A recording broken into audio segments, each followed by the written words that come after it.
Bismillahirrahmanirrahim. Assalamualaikum warahmatullahi wabarakatuh.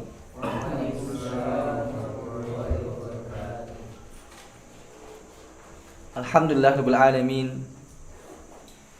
Wal aqibatu lil muttaqin. Wala udwana illa 'alal zalimin. Asyhadu an la ilaha illallah ilahul awwalin wal akhirin. Wa asyhadu anna Muhammadan abduhu wa rasuluh shadiqu wa'dil amin. Sallallahu alaihi wa ala alihi wa ashabihi wa man tabi'ahum bi ihsanin ila yaumiddin. Amma ba'du. Jamaah ma'asyiral muslimin rahimakumullah. Alhamdulillah, segala puji bagi Allah Subhanahu wa taala atas berbagai macam nikmat serta rahmat yang Allah berikan kepada kita semua. Di antara nikmat yang terbesar yang Allah berikan kepada kita semua, kita masih mampu menjalankan ketaatan-ketaatan kepada Allah Subhanahu wa taala. Karena ketika seorang mampu taat, itu bukan karena kehebatan diri dia. Betapa banyak misalkan orang yang mendengar seruan terkait azan, terkait kajian, banyak sebaran, banyak edaran. Bahkan di setiap masjid dikumandangkan di dalam azan-azan mereka, hayya 'alas shalah, hayya 'alal falah. Kesini, dari mana seruan salat? Kesini, menuju kepada kemenangan. Dan tapi nyatanya banyak orang yang mendengar tapi tidak mampu untuk mendatangi masjid, meskipun ada di mana-mana. Kenyataannya subhanallah, yang datang ke masjid hanya sedikit. Hanya orang-orang pilihan Allah Subhanahu wa taala yang Allah gerakkan hatinya supaya bisa mendatangi rumah-rumah Allah Subhanahu wa taala. Terlebih lagi setelah kita menunaikan kewajiban kita berupa salat maghrib secara berjamaah, kemudian kita lanjutkan dengan ibadah yang tidak kalah mulianya, yaitu ibadah menuntut ilmu, maka ini besar sekali nikmat yang Allah berikan kepada kita semua. Wajib atas kita bersyukur dengan nikmat tersebut. Dengan cara apa? Berusaha istiqomah meniti jalan yang mulia ini. Karena jalan yang mulia, jalan menuntut ilmu, tidaklah ditempuh kecuali dengan kesungguhan, dengan pengorbanan. Jika memang ingin sukses, orang yang sukses di masalah dunia saja, mereka melakukan pengorbanan yang luar biasa. Ada istilah kaki di kepala, kepala di kaki, saking besarnya usaha yang mereka lakukan. Untuk apa? Untuk meraih dunia yang sedikit sekali, yang tidak ada apa-apanya dibandingkan dengan akhirat. Lalu kiranya bagaimana dengan penuntut ilmu, dengan orang yang mengkaji Al-Quran, mengkaji sunnah, mengkaji kitab-kitab para ulama, mestinya lebih semangat lagi. Terlebih lagi yang kita bahas kajian rutin, yang dengan seorang penuntut ilmu setahap demi setahap mendapatkan ilmu. Karena inilah yang akan membangun pondasi kita, membangun keimanan kita. Karena mustahil seorang bisa kokoh pondasinya, mustahil seorang bisa kokoh akidahnya kecuali harus menuntut ilmu dia. Ilmu itu ibarat ruh, ibarat lidah, makanan bagi ruh kita, gizi bagi ruh kita. Yang mana ketika kita tidak makan gizi tersebut, lemah kita. Dan ini bisa kita saksikan. Ini bisa kita saksikan. Ketika seorang mulai menjauh dari menuntut ilmu, maka sedikit demi sedikit dia jauh dari agama. Banyak kita saksikan orang yang dulunya ngaji, orang yang dulunya kenal sunnah, tapi sedikit demi sedikit mundur teratur. Salah satunya apa? Dia meninggalkan majelis ilmu. Dan majelis ilmu ini apa? Tazkir, peringatan bagi kita, baik yang berbicara atau yang mendengarkan, peringatan. Wa dzakir fa inna dzikra tanfa'ul mu'minin. Berilah peringatan, karena peringatan itu bermanfaat bagi orang-orang yang beriman. Misalkan kita, contoh saja, sehari semalam kita tidak makan, kita tidak minum, lemah kita, badan kita lemah, lemas. Jika kita misalkan terus seperti itu apa? Kemungkinan mati badan kita. Nah begitu pun ini, ruh kita itu butuh yang namanya nutrisi, butuh yang namanya gizi, butuh yang namanya asupan. Nah salah satu asupan terbesar untuk ruh kita adalah ilmu. Maka Allah sendiri mengatakan bahwasanya ilmu adalah ruh, ilmu agama adalah ruh. Wa kadzalika auhayna ilaika ruhan min amrina ma kunta tadri mal kitab walal iman walakin ja'alnahu nuran nahdi bihi man nasha'u min ibadina wa innaka latahdi ila siratal mustaqim. Kata Allah Subhanahu wa taala, Dan demikianlah kami wahyukan kepada engkau ruh. Ruh itu sesuatu yang menghidupkan. Ma kunta tadri mal kitab wal iman. Dulunya engkau tidak tahu apa itu Al-Quran, apa itu iman, enggak tahu. Kapan tahunya? Ketika Rasul diberi wahyu. Kalau kita kapan tahunya? Ketika belajar. Nahdi bihi man nasya'u min ibadina. Dengan ruh tersebut, dengan Al-Quran, Allah berikan hidayah yang Ia kehendaki siapapun. Jadi Allah Subhanahu wa taala memberikan hidayah dengan Al-Quran. Kalau orang tidak belajar Al-Quran, bagaimana mereka dapat hidayah? Oleh karena harus paksakan diri kita itu. Ketika ada kajian, minimal sepekan sekali datang, atau bahkan lebih dari itu lebih baik. Tetapi minimalnya ada setiap pekan yang kita hadiri, atau mungkin lebih baiknya lagi lebih dari itu. Mungkin di awal perkara sulit kita, apalagi misalkan jauh, apalagi hujan, apalagi ini banyak sekali tantangannya, banyak sekali rintangannya. Tetapi orang yang shadiq, orang yang jujur keimanannya, apapun tantangan ia akan hadapi, dia lewati bismillah, meminta pertolongan kepada Allah Subhanahu wa taala. Karenanya Pak, hadirkan dalam hati kita ketika kita masih bisa belajar, masih bisa mengkaji, masih bisa datang untuk menuntut ilmu, itu suatu tanda kebaikan bagi kita. Man yuridillahu bihi khairan yufaqihu fid din. Barang siapa yang Allah inginkan kebaikan bagi dia, Allah pahamkan tentang agama ini. Bukan berarti ketika misalkan orang kaya, orang punya kedudukan, orang punya jabatan, Allah kehendaki kebaikan, tidak ada jaminan. Bisa jadi itu apa? Ujian bagi dia. Akan tetapi ketika seorang dipahamkan tentang agama, itu adalah tanda kebaikan dari orang tersebut. Dan karenanya di awal majelis ini hadirkan, ketika kita mampu untuk taat, kita mampu untuk datang ke majelis ilmu, ini murni pemberian dari Allah Subhanahu wa taala. Bersyukurlah atas nikmat tersebut dengan cara apa? Berusaha konsisten, berusaha istiqomah untuk datang majelis ilmu. Terlebih kajian rutin, terlebih lagi kitab-kitab yang dibahas terkait akidah, terkait ibadah, terkait akhlak, terkait muamalah, yang mana mesti kita pelajari secara tadarus, secara maka di akhir atau di awal majelis ini kita berdoa kepada Allah Subhanahu wa taala, mudah-mudahan Allah Subhanahu wa taala berikan keistiqomahan kepada kita di dalam menuntut ilmu dan memberikan kepada kita ilmu yang bermanfaat. Allahumma inna nas'aluka ilman nafi'an wa rizqan thayyiban wa 'amalan mutaqabbalan. Allahumma anfa'na bima 'allamtana wa 'allimna ma yanfa'una wa zidna ilman ya arhamar rahimin. Baik, masyaallah muslimin rahimakumullah. Dan insyaallah pada malam hari ini kita akan lanjutkan pembahasan terkait dosa-dosa besar, di mana ini pertemuan keempat. Mudah-mudahan Allah SWT berikan kemudahan untuk kita bisa menyelesaikannya. Baik, berkata penulis Syekh bin Baz rahimahullah ta'ala, wasihar, dan sihir, ya, termasuk dosa besar adalah sihir. Kata At-Tasyarah Syekh Abdul Razak hafizallahu ta'ala, wa huwa minal kabair bal huwa min akbariha. Sihir itu termasuk dosa besar. Bahkan sihir disebutkan dalam hadis, yaitu termasuk 7 dosa besar yang membinasakan. Salah satunya sihir. Bahkan para ulama membahas terkait sihir ini, apakah sihir itu ada hakikatnya atau tidak, dalam artian dapat memberikan pengaruh atau tidak. Di antara akidah Ahlussunnah wal Jamaah bahwasanya sihir itu ada pengaruhnya, bahwa hakikat ada pengaruhnya. Seperti misalkan dapat memisahkan antara suami istri, ada sihir seperti itu. Ada juga sihir yang dapat membunuh orang, ada santet kalau bahasa kita, ada itu. Lahu hakikat, ada kenyataannya seperti itu. Nah, seorang jika ingin terhindar dari sihir, salah satu kiat yang dijelaskan oleh para ulama adalah hendaknya dia menjaga zikir, menjaga ibadah, terutama yang wajib-wajib. Kemudian dia juga laksanakan zikir pagi petang, karena di dalam zikir pagi petang banyak perlindungan yang Allah berikan kepada seorang hamba yang membaca zikir-zikir tersebut. Karena ketika seorang misalkan lalai dia berzikir kepada Allah, lalai dari beribadah, bisa jadi apa? Masuk di situ sihir. Karena insya Allah ketika seorang taat kepada Allah SWT, sihir tidak akan mempan kepada dia.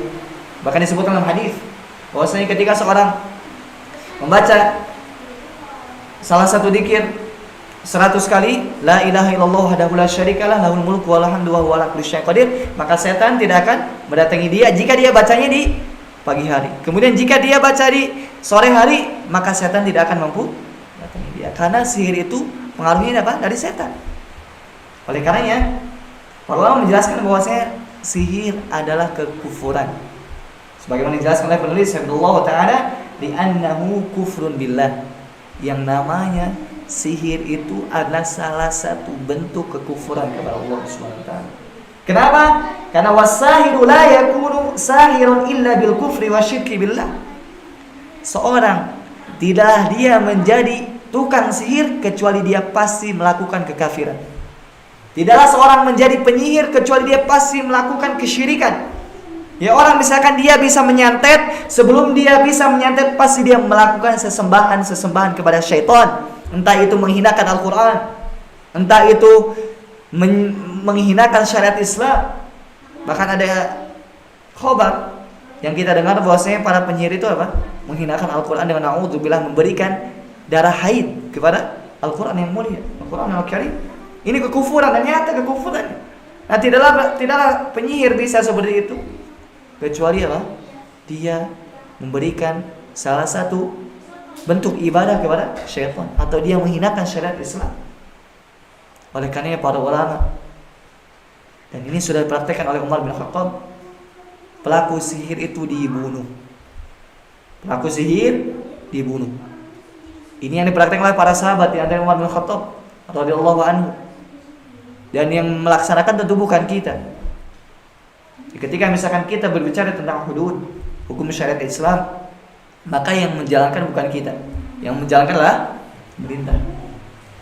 Misal kalau di Indonesia kan nggak dijalankan, itu urusan mereka dengan Allah Subhanahu Wa Taala. Menjelas apa? Tugas kita adalah bayan, menjelaskan. Adapun nanti misalkan hukum hudud, hukum qisas itu diserahkan kepada pemerintah. Cukuplah yang menunjukkan dosa sihir begitu besar, hukumannya adalah mati bagi para pelaku sihir. Kemudian Allah Subhanahu Wa Taala menyebut bahwa sihir itu adalah kekafiran. Kemudian Syekh Abdul Razak Hafizahullah Ta'ala juga menyebutkan salah satu sebab sihir adalah kekufuran, sihir adalah kekufuran adalah ta'ati asy-syaitan. Ta'at asy-syayatin, atau dia menaati syaitan. Wa nabdhi kitabillahi rabbil alamin, kemudian dia juga melemparkan kitab Allah ke belakang punggung mereka. Artinya mereka tidak peduli tentang kitab Allah SWT. Bahkan tadi ada yang sampai menghinakan Al-Quran, sampai na'udzubillah meletakkan kotoran haid ya Al-Quran, kekafiran. Allah SWT berfirman, nabada fariqum minal ladzina utul kitaba kitaballah wara'a dhuhurihim ka'annahum la ya'lamun. Mereka melemparkan kitab Allah, padahal mereka adalah orang-orang yang diberi kitab, yaitu orang-orang sebelum kita dari kalangan ahlu kitab. Ka'annahum la ya'lamun, seolah-olah mereka tidak tahu. Kemudian Allah SWT berfirman, wattaba'u ma tatlu syayatin ala mulki Sulaiman, dan mereka mengikuti apa-apa yang dibaca oleh syaitan atas kerajaan Nabi Sulaiman. Jadi yang namanya sihir itu disebut dalam Al-Quran di surat Al-Baqarah adalah terjadi di zaman Nabi Sulaiman alaihissalam. Allah SWT mengutus malaikatnya itu Harut wa Marut untuk mengajarkan sihir kepada manusia sebagai bentuk ujian. Di awalnya sihir itu Allah SWT datang ke dua malaikat Harut dan Marut. Tujuannya apa? Tujuannya sebagai bentuk ujian. Meskipun malaikat tersebut mengajarkan sihir, tapi sudah dikatakan itu adalah ujian. Fala takfur, jangan kalian kafir. Kami ini mengajar kalian sebagai bentuk ujian. Ya, kekafiran salah satu bentuknya dengan melakukan sihir.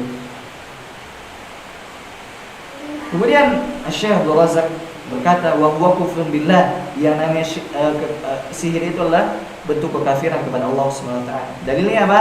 Walakinna syayatin kafaru yu'allimuna an-nasa sihra. Akan tetapi syaitan kafir kepada Allah. Apa bentuk kekafirannya? Yu'alliman nas. Dia mengajari manusia sihir, yaitu sihir. Jangan sekali-kali kita mempelajari sihir, dan jangan sampai nonton sihir. Salah satu tontonan sihir adalah seperti misalkan hipnotis. Ini termasuk sihir. Meskipun sihirnya apa? Bukan jenis yang pertama, karena jenis yang pertama sihir itu dia seperti tadi nyantet. Yang kedua ada jenisnya itu berupa tadi hayalan-hayalan.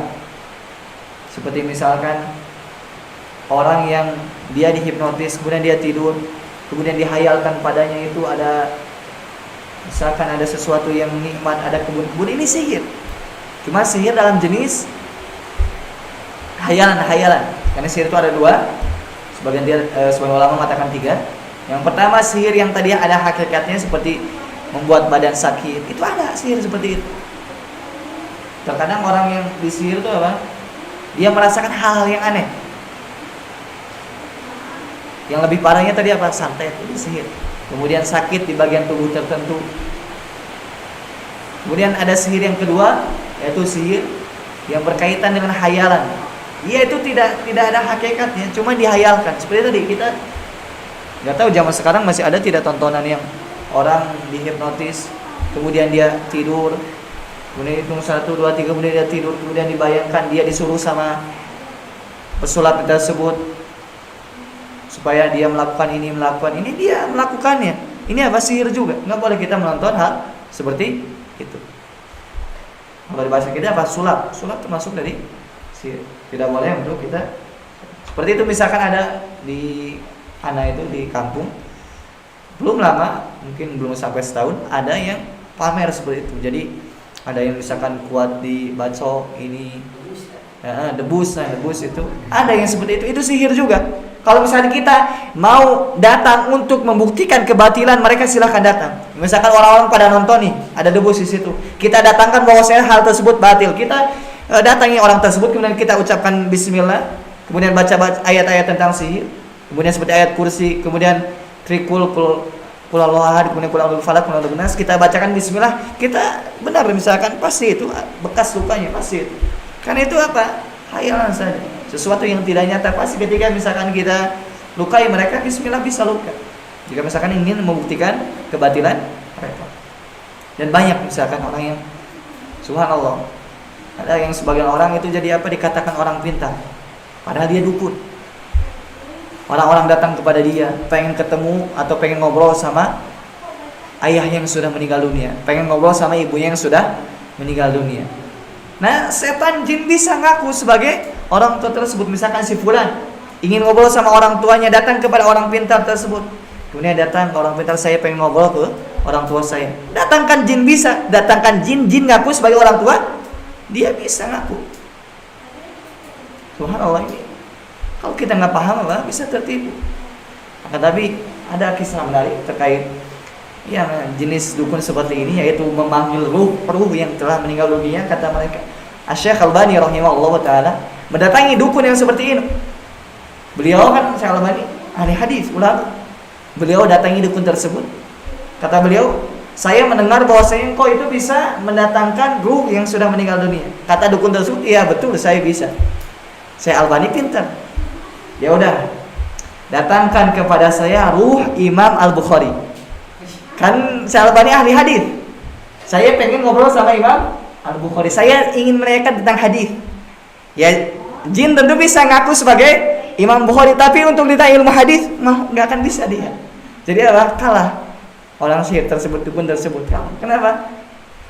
Jin bisa ngaku sebagai orang tertentu, bisa ngaku sebagai Imam Bukhari, tapi untuk menjelaskan hadis, jin nggak akan.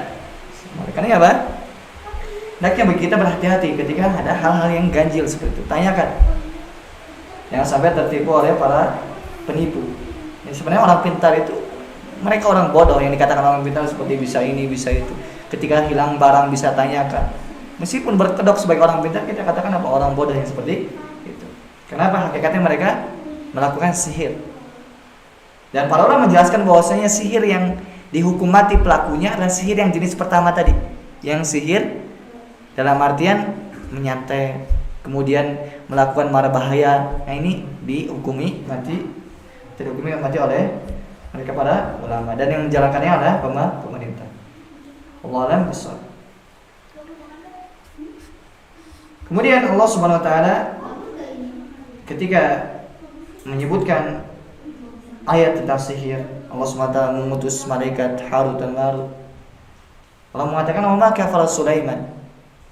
Sulaiman itu tidak kafir. Walakinna syayatin, akan tapi setan yang kafir. Anlimuna an-nasa sihra. Mereka mengajari manusia tentang sihir. Baik.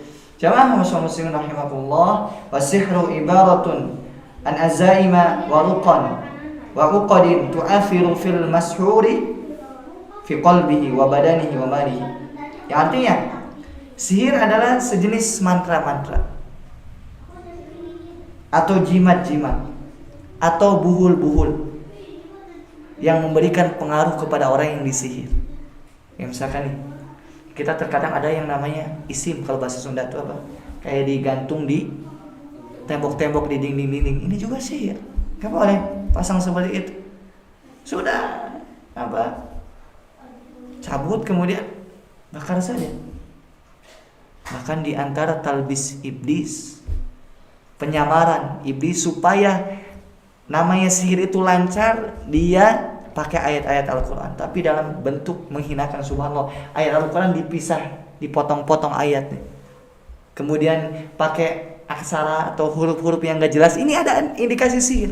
Sesuatu atau indikasi yang jelas bahwasanya itu sihir adalah angkanya tidak bisa dibaca. Mungkin terlihat bahasa Arab. Ini bahasa Arab pun apa? Ada kitab yang ditulis dengan bahasa Arab isinya sihir. Bahkan kitab kuning ada. Jadi yang namanya kitab itu ya bisa ditulis, ini aja bisa. Misalkan kitab sihir bisa bahasa Arab, kan yang bahasa Arab itu bahasa yang bisa ditulis dengan apapun sesuai apa sesuai keinginan penulis. Ada yang namanya sihir ditulis dengan kitab bahasa. Oh, ini mah bahasa Arab Quran. Ini yang disebabkan kebodohan kita. Lihat misalkan tulisan bahasa Arab, oh ini Quran. Bahkan ada yang lucu, subhanallah. Ada sendal tulisannya kan kanan kiri, yasar. Kemudian sama yamin, kanan dan kiri. Orang yang enggak tahu, ini enggak boleh diinjek, ini tulisan bahasa Arab. Padahal tulisannya apa? Yasar, kanan kiri, subhanallah. Ini disebabkan apa? Enggak tahu. Apa yang bahasa Arab berarti Quran, subhanallah. Ini apa? Disebabkan tidak tahu. Oleh karena apa? Wajib bagi kita belajar supaya apa? Supaya kita tahu. Jangan sampai keilmuan kita agama itu segitu-gitu aja. Dari dulu sampai sekarang gitu aja. Salatnya seperti itu. Dalam artian dia tidak pelajari sifat salat Nabi. Wudunya seperti itu. Dia tidak pelajari bagaimana Nabi SAW wudu. Dia tidak pelajari apa? Hukum-hukum agama yang berkaitan dengan dia. Padahal itu wajib. Belajar yang berkaitan dengan muamalah dia sehari-hari, berkaitan dengan ibadah dia sehari-hari, wajib dipelajari. Jangan sampai kita kaum muslimin tapi ternyata apa? Bodoh terhadap agamanya. Kalau kita nggak belajar, siapa yang belajar agama? Kita belajar SD, ilmu-ilmu umum semangat, SD, SMP, SMA, kuliah semangat. Kenapa kalau masalah agama begitu loh ya, begitu tidak semangat, lemas? Jangan sampai seperti itu. Hendaknya apa? Kita semangat. Kalau ada ungkapan misalkan, kamu jangan terlalu ekstrim. Kita belajar masalah dunia akhirat itu 50-50. Silakan kalau misalkan benar 50-50%, silakan. Tapi nyatanya apa? Agama cuman mungkin 5% saja, 10%. Sisanya apa? Dunia lagi. Subhanallah apa? Dan kita tidak seperti itu. Tingkatkan keilmuan kita terkait agama. Tingkatkan ibadah kita. Jangan seperti itu aja. Nggak ada peningkatan. Kita saja masalah dunia pengen meningkat. Tadinya punya sepeda pengen motor, tadinya punya motor pengen mobil, tadinya rumah tipe 36 pengen ke 40, pengen ke 60, pengen meningkat itu dunia. Sawah tadinya 1 kotak pengen 2, kemudian udah 2, 3. Kemudian tanahnya tadinya misalkan beberapa meter pengen nambah dunia itu. Lalu kenapa masalah dunia masalah agama tidak ingin nambah? Terkadang apa? Batu sirunal hayat dunia. Kita itu apa? Mengedepankan urusan dunia. Bal tu'thiruna hayata dunia, kalian wahai manusia, kita semua tu'thiruna hayata dunia, lebih mengedepankan urusan dunia. Wal akhiratu khairu wa abqa, akhirat itu lebih baik dan lebih kekal. Hendaknya apa? Kita mengejar sesuatu yang lebih baik dan lebih kekal. Sekaya apapun kita di dunia ini, hal tersebut akan kita tinggalkan. Harta yang kita miliki meskipun banyak melimpah akan kita tinggalkan. Tidak akan bermanfaat harta tersebut kecuali apa-apa yang kita gunakan untuk taat kepada Allah Subhanahu wa taala. Bahkan kata Nabi SAW apa? Tidaklah harta anak Adam itu kecuali yang kita makan saja, yang kita pakai saja. Kemudian yang kita makan akan hilang, yang kita pakai akan lusuh, akan kita tinggalkan. Yang kekal hanyalah satu, yang kita sedekahkan, yang kita gunakan untuk di jalan Allah Subhanahu wa taala. Makanya apa? Hendaknya kita meningkatkan kualitas keilmuan kita, ibadah kita, supaya apa? Supaya kita bisa menuju Allah Subhanahu wa taala, menuju negeri akhirat dengan keadaan senang. Baik jemaah, masyaallah muslimin rahimakumullah. Kata beliau penulis Masyarah billah taala, yang namanya sihir itu memberikan pengaruh kepada hati seseorang. Yang tadi yang misalkan suami istri saling cinta, bisa apa? Saling benci. Ma yufarriqu bainal mar'i wa zawji. Sihir itu bisa memisahkan antara suami istri. Subhanallah. Sihir itu bisa memisahkan antara suami istri. Bisa juga memberikan pengaruh pada badannya. Badan misalkan sakit, tiba-tiba luka, tiba-tiba hal-hal yang datang pada badan seorang bisa ini. Wa malihi, begitu pun apa? Terhadap hartanya. Misalkan kalau istilah dulu apa ada tuyul misalkan, bisa seperti itu.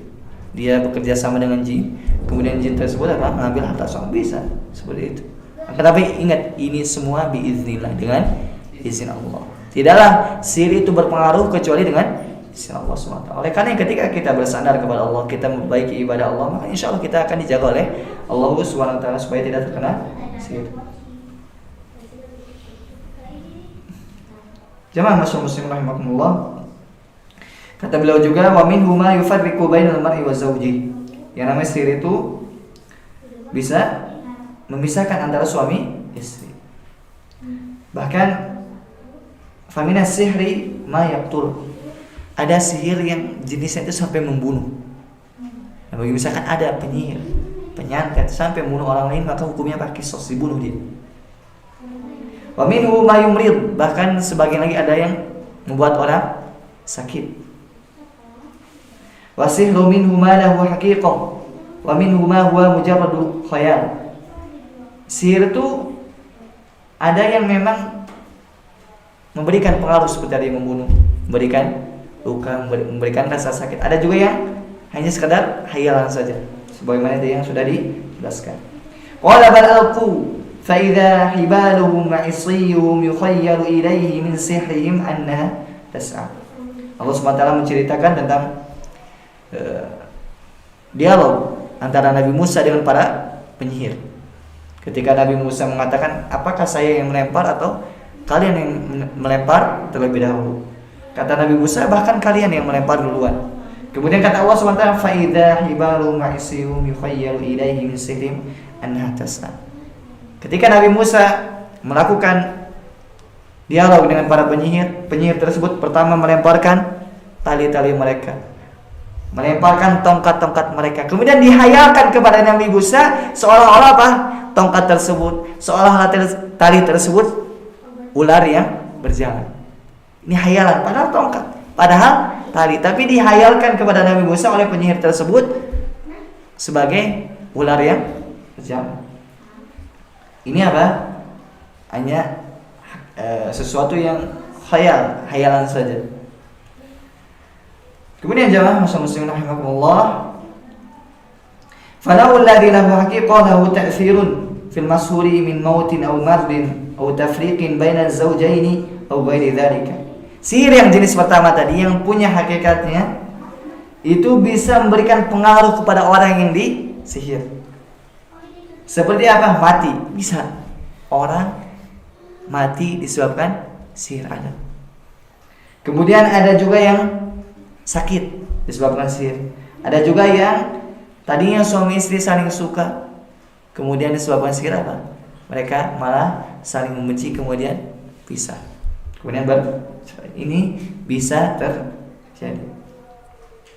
Dalilnya apa? Itu firman Allah Subhanahu wa taala, "Fayata'allamuna minhuma ma yufarriquna bihi bainal mar'i wazauji." Mereka itu mempelajari dari Harut dan Marut apa-apa yang dapat memisahkan suami istri. Mempelajari sihir. Kemudian di antara dalil bahwasanya sihir juga ada, kita disyariatkan untuk meminta perlindungan kepada Allah dari sihir. Di antaranya wa min syarri naffatsati fil 'uqad. Dan aku berlindung dari kejelekan para penyihir perempuan yang meniup kepada buhul-buhul. Buhul-buhul itu apa? Bisa jadi foto, bisa jadi rambut. Yang jelas kaitannya dengan orang yang disihir. Dan Nabi Muhammad SAW pernah disihir. Beliau pernah disihir oleh orang Yahudi. Beliau diambil sisir atau bekas rambut beliau, kemudian dijadikan buhul-buhul. Nah, cara efektif untuk menghilangkan sihir adalah ketemu buhul-buhul ini. Dan ini biasanya Pak, buhul itu disembunyikan di tempat-tempat yang sulit untuk dijangkau. Nabi SAW buhul-buhulnya dilemparkan ke salah satu sumur yang ada di Madinah. Dan ingat, ketika kita berbicara bahwa Nabi SAW disihir, bukan berarti kita mencatati beliau. Hadisnya sahih, beliau disihir. Tapi ketika beliau disihir, tidak mengganggu wahyu sama sekali. Wahyu dijaga oleh Allah SWT. Wahyu itu maksum terjaga. Adapun yang memberikan pengaruh atau sihir tersebut memberikan pengaruh kepada Nabi SAW, yaitu terkait lupa giliran. Harusnya giliran istri sekian, malam sekian, tapi Nabi SAW disebabkan sihir apa? Menjadi lupa. Wallahu a'lam. Kemudian jemaah masyaallah muslimin rahimakumullah, tidaklah Allah SWT mensyariatkan supaya kita berlindung dari sihir kecuali sihir itu ada nyatanya. Kata beliau penulis Sabilullah ta'ala, "Wasihru min a'dhami asyurur wa akhtariha." Sihir termasuk dosa atau termasuk kejelekan yang sangat buruk. Wa idza fasha fi mujtama' min al-mujtama'ati ahlakahu wa adarra bihi ashadda ad-darar. Jika di suatu masyarakat tersebar sihir, maka mereka akan binasa, mereka akan sengsara, akan celaka. Wa yakthuru saharatu fil baladi atau fil buldati idza qalla fiha nurut tauhid wa diya'u.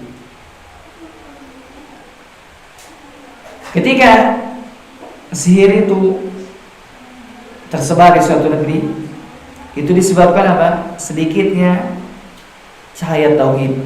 Artinya orang ketika tidak belajar akidah yang benar, ketika tidak belajar tauhid, apa akan tersebar? Sihir. Wa qalla bayanu tauhid wa idahu. Sedikit penjelasan tentang tauhid. Fa idza jahila an-nasu at-tauhida wal aqidata as-sahihata tamakkana as-sahr. Ketika seorang bodoh tentang tauhid dan akidahnya tidak benar, dia bodoh tentang akidah yang benar, maka apa? Akan tersebar sihir. Dan ini kita saksikan. Di zaman dulu mungkin yang namanya sihir itu di mana-mana. Sekarang mulai banyak dakwah, semakin sedikit demi sedikit. Dulu tuh sihir dijadikan tontonan TV, televisi. Sekarang mungkin berkurang sedikit demi sedikit. Sebab ada dakwah, ada penjelasan tentang tauhid, penjelasan tentang akidah yang benar. Dan ketika seorang mengkaji akidah yang benar, pasti akan menganggap atau akan meyakini bahwa itu yang benar. Karena akidah sahih itu apa? Sesuatu yang memang hati itu tenang. Ketika kita belajar, misalkan pelajari akidah yang benar, apa akan membuat ketenangan kepada kita. Coba bayangkan kalau misalkan kita berpikir, merenung terkait misalkan orang bisa terbang di udara, bisa jalan di air, bisa kebal. Ini kalau kita belajar akidah yang benar, kalau kita gunakan akal sehat, ini enggak benar ini. Pasti ada hal yang tidak beres. Pasti ada sesuatu yang di luar kemampuan manusia, ada pengaruh setan di situ. Oleh karena apa? Ketika orang bodoh terkait akidahnya, apa dia menyangka oh itu wali. Orang bisa berjalan di atas lautan, orang bisa terbang, orang bisa kebal, itu wali katanya. Ya mungkin wali, tapi wali murid. Misalkan dia punya anak di sekolah, jadi dia wali murid bisa. Kan tapi untuk wali Allah SWT tidak seperti itu. Tandanya ciri. Kemudian jamaah muslimin rahimakumullah, beliau mengatakan bahwasanya ketika tauhid itu tersebar di suatu negeri, maka yang namanya sihir itu biiznillah akan hilang, akan lenyap. Kenapa? Karena orang tahu ini bahaya sihir seperti ini, dosa sihir seperti ini, sehingga apa? Orang-orang menghindari sihir sebisa mungkin. Subhanallah, Anda pernah dengar cerita bahwasanya ada sampai pengaruhnya itu sihir itu. Orang tersebut peruqyah, dia mau mendatangi orang yang ia ingin ruqyah kena sihir. Tiba-tiba mobil yang baru, artinya masih umur baru, tiba-tiba mati di tengah jalan. Subhanallah. Ketika dibawa ke bengkel, turun mesin. Padahal mobil tahun baru.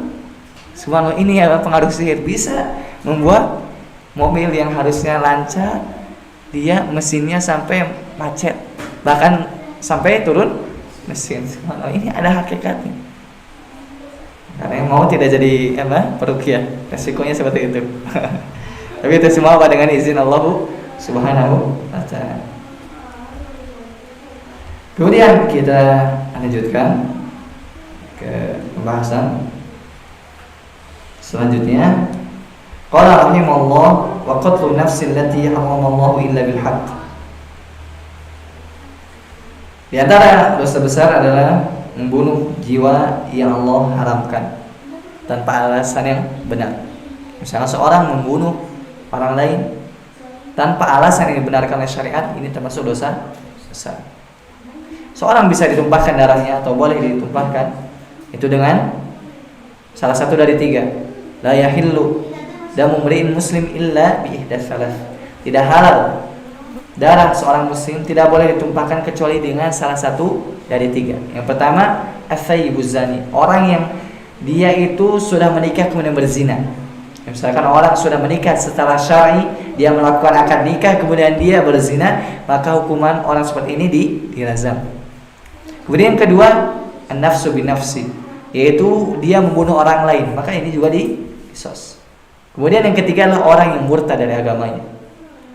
Orang yang murtad dari agamanya, maka man baddala dinahu faqtuluh. Karena siapa yang mengganti agamanya dia murtad, maka bunuhlah dia. Allah SWT berfirman, walladzina la yad'una ma'allahi ilahan akhar wa la yaqtuluna an-nafsa allati harramallahu illa bil haqq.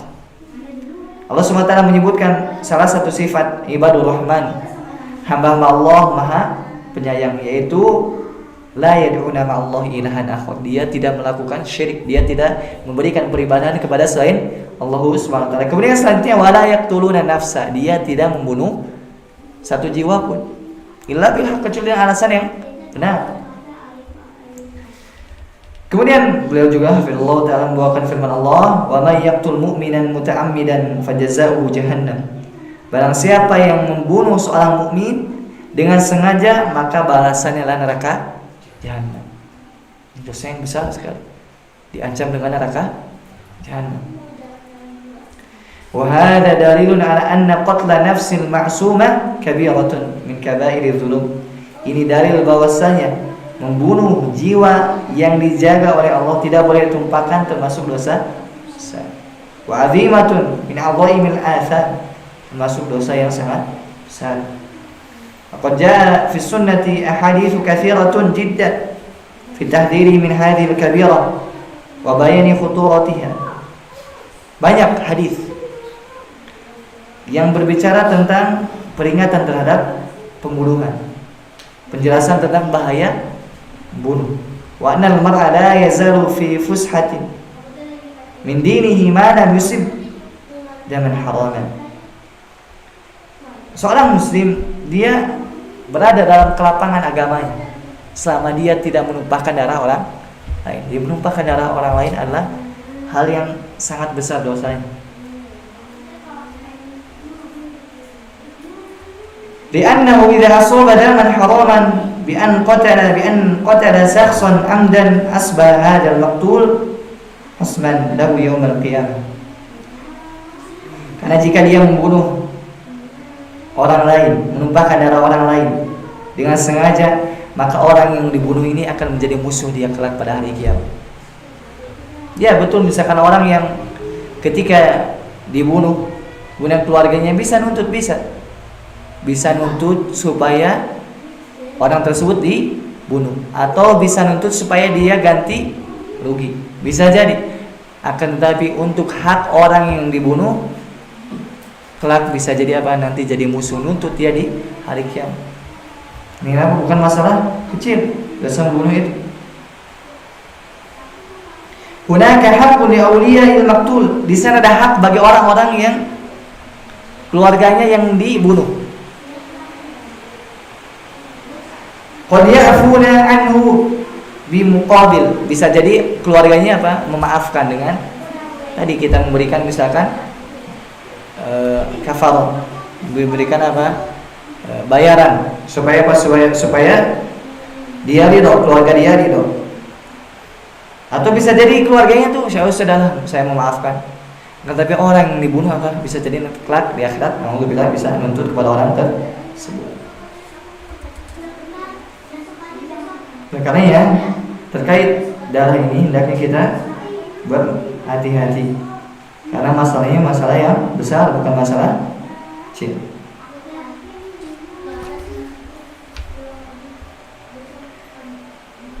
Dan ini juga apa?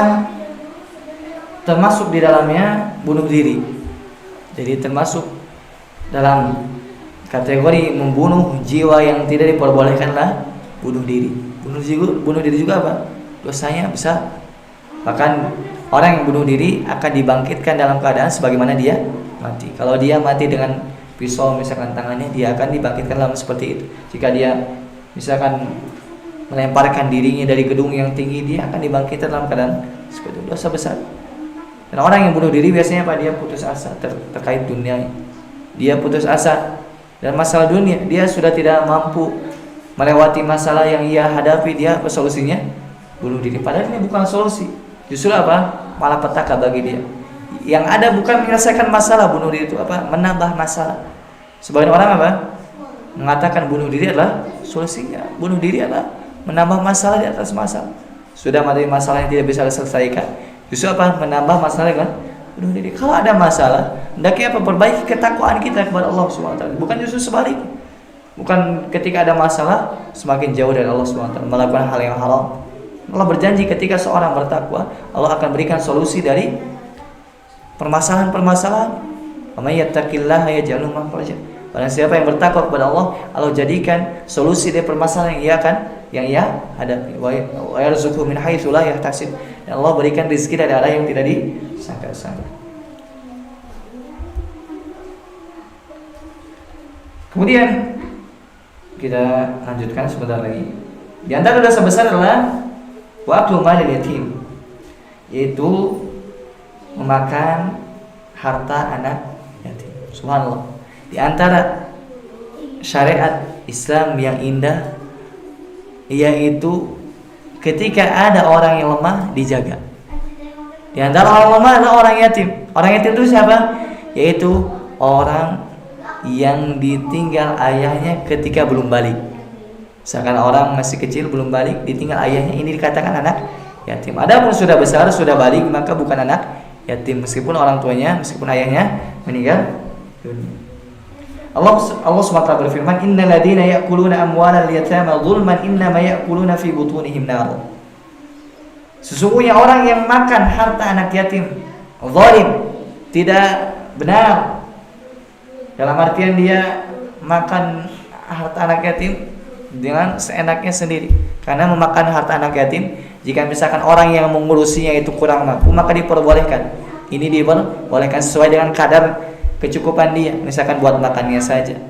Adapun misalkan orang yang sudah kaya raya, maka haram hukumnya memakan anak yatim meskipun dia mengurusinya.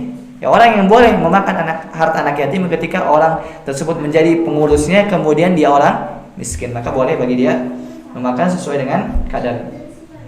Nah, orang yang memakan harta anak yatim secara zalim, maka pada hakikatnya dia makan api, memasukkan api ke perutnya.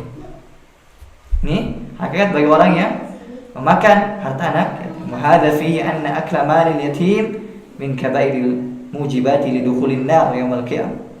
Ini menunjukkan bahwasanya memakan harta anak yatim mengharuskan dia masuk neraka pada hari kiamat. Tapi apa dalilnya? Seolah-olah dia makan neraka atau makan api ke dalam perut. Dan secara umum bahwasanya memakan harta haram itu hukumnya haram. Sesuatu yang telah Allah haramkan untuk memakannya, ketika seorang makan maka apa? Tempat kembalinya adalah neraka. Ayu lahmin nabata min sukhtin aw sakhtin fannaru aula bih. Daging manapun yang tumbuh dari sesuatu yang haram, artinya dia makan sesuatu yang haram, fannaru aula bih. Neraka itu lebih berhak bagi dia. Karena apa? Yang bagi kita memperhatikan makanan kita. Jangan sampai kita makanan haram, jangan sampai kita memberikan anak kita sesuatu yang haram. Resikonya naudzubillah neraka. Jemaah muslim rahimakumullah. Kata Basyarah hafizallahu ta'ala, wa hadha fi anna akal mal al-yatim min kabaril mujibati lidukhulin nar yaumil qiyamah. Wa tansisu huna 'ala al-akli li'annahu a'dhamu wujuhil intifa'i bil mal. Disebutkan bahwasanya di sini dalam ayat ini barang siapa yang makan harta anak yatim bukan berarti apa? Khusus untuk makan saja. Boleh misalkan memberikan atau membeli kendaraan dengan harta anak yatim. Kenapa? Karena ini dalam ayatnya bukan larangannya memakan saja, bukan apa? Bukan membeli kendaraan atau misalkan untuk membeli membangun rumah, ini jelas tidak boleh. Memakan saja tidak boleh, apalagi lebih dari itu. Seperti misalkan ngambil harta anak yatim untuk beli rumah, untuk beli kendaraan, untuk beli pakaian. Meskipun dalam Al-Quran disebutkan hanya makan, ya itu juga masuk di dalamnya, membeli pakaian, kemudian membeli rumah dan lain sebagainya. Allah alam bisa. Ini yang bisa Anda sampaikan. Allah alam bisa. Jika misalkan ada pertanyaan, silahkan. Karena ada beberapa pertanyaan. Silahkan. Bismillah. Pertama mungkin Ustaz, anak tuh dulu di pesantren memang diajarkan ya tentang pemahaman sihir, sama seperti yang Ustaz sampaikan. Dan memang saat dari kecil juga berpikir bahwa sihir itu ada. Tapi kalau misalnya kayak kesurupan yang kayak gitu, kadang masih ragu anak ada atau enggaknya. Iya, betul. Ada melihat, cuman kadang kayak nggak yakin karena banyak orang yang dibuat-buat juga. Terus ketika anak kuliah di Garut itu, ternyata banyak circle anak yang orang Garut kental terhadap cerita-cerita itu. Nah, menurut Ustaz, apakah itu yang disebut dengan sihir itu gitu, kayak bisa melihat, terus kesurupan banyak katanya di Garut, tapi Anda tidak pernah melihat secara konkret Ustaz. Yang pertama itu mau satu dulu dijawab atau yang lain juga Ustaz? Langsung aja. Yang kedua Ustaz, Ana tuh di YouTube ada kan seorang YouTuber namanya Marcel Radival. Dia itu Ustaz tahu nggak Marcel Radival? Dia bagus ngasih edukasi ke masyarakat bahwa dia mempelajari semua praktik perdukunan dan ternyata itu semua trik, nggak ada hubungannya dengan jin gitu. Menurut Ustaz bagaimana itu? Oke, dua Ustaz. Yang pertama terkait tadi keyakinan bahwa sihir itu ada, betul kan? Nah, apakah kesurupan itu termasuk sihir ya? Kesurupan itu termasuk sihir dan ini nyata adanya. Ini pernah terjadi di zaman salafus saleh terdahulu. Yaitu ketika ada orang yang kesurupan diruqyah oleh salah satu ulama, Asy-Sya'bi kalau nggak salah, seorang tabi'in, ulama saleh, salafus saleh. Ketika ditanya, "Kenapa kamu memasuki tubuh orang ini?" Artinya jin tersebut memasuki tubuh manusia. Ketika ditanya oleh ulama tersebut, jinnya menjawab, "Saya memasuki orang ini disebabkan dia punya pemahaman Syiah." Ya ada ulama terdahulu dari sampai sekarang meyakini bahwasanya sihir itu ada, bahkan apa? Ada zaman sahabat atau setelahnya itu yang meninggal dunia dipanah oleh jin. Disebabkan apa? Allah mungkin dia jinnya merasa terganggu. Bahkan ada juga di salafus saleh orang yang ditawan sama jin. Ada, ini nyata. Di antaranya tadi juga apa? Orang yang kerasukan jin ini juga betul. Karena mungkin kita lihatnya oh ini mah seolah pura-pura ya. Tapi memang ada bahwasanya jin tersebut bisa berikan pengaruh nanti masuk ke tubuh manusia, dan ini bisa kita saksikan. Orang misalkan perempuan dia normal dalam artian dia manusia biasa, tiba-tiba suaranya menjadi laki-laki yang aneh, itu pasti jin itu. Nah itu betul adanya gitu. Jadi antara hakikat jin yaitu tadi jin bisa masuk ke tubuh manusia dan betul adanya seperti itu. Kemudian yang kedua tadi ini jadi Marcel radikal ya, ingat. Nah, karena Anda bilang tadi ulama itu membagi sihir itu ada dua, ada yang tiga kan? Yang Anda baru jelaskan itu dua tadi. Yang pertama lahu hakikoh, ada hakikatnya seperti tadi memisahkan suami istri, kemudian dia membunuh, nyantet. Ini kan ada hakikatnya. Yang kedua hanya khoyal, itu hanya khayalan saja. Nah, yang ketiga ada. Yang ketiga itu hanya trik-trik saja. Ini juga ada. Nah, disebutkan oleh sebagian ulama yang ketiga ini apa? Tadi yang dipelajari. Jadi masih sihir. Cuman dalam tingkatan dosanya yang pertama beda sama yang kedua. Yang pertama lebih besar karena kaitan dengan nyawa, dengan sesuatu yang memang ada asarnya, ada efeknya. Kemudian yang kedua di bawah itu yang sekedar khayalan. Ini juga dosanya tidak lebih besar, tapi yang lebih besar yang pertama. Kemudian yang ketiga yaitu hanya sekedar tadi trik kecepatan tangan, ini disebut apa? Sihir majaz, yaitu hanya sekedar majaz saja, sekedar penyebutan saja. Kenapa disebut sihir? Karena efeknya atau dampaknya seolah-olah sihir.